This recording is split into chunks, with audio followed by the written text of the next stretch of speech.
एक हरा भरा जंगल था जहां एक प्यारी मदर गोट अपने 7 लिटिल गोट्स के साथ रहती थी। सारे बेबी गोट्स बहुत शरारती और क्यूट थे। मदर गोट उन्हें बहुत प्यार करती थी। एक दिन मदर गोट ने कहा, मैं मार्केट जा रही हूँ, तुम सब घर के अंदर रहना और दरवाज़ा किसी अजनबी के लिए मत खोलना, खासकर चालाक वुल्फ के लिए। जैसे ही मदर गोट चली गई, कुछ देर बाद वुल्फ घर के बाहर आया। उसने मीठी आवाज में कहा, मैं तुम्हारी मदर गोट हूँ, दरवाज़ा खोलो।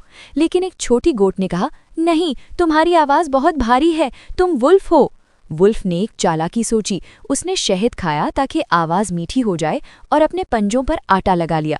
फिर दोबारा आया। इस बार बेबी गोट्स ने दरवाज़ा खोल दिया। वुल्फ घर के अंदर आ गया। सारे बेबी गोट्स इधर उधर छुप गए, कोई बेड के नीचे, कोई कबर्ड में, कोई घड़ी के अंदर।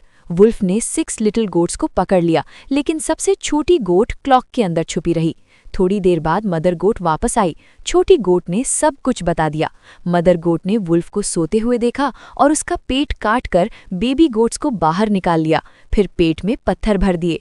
जब वुल्फ जागा, वो पानी पीने गया और पत्थरों के वजन से नदी में गिर गया।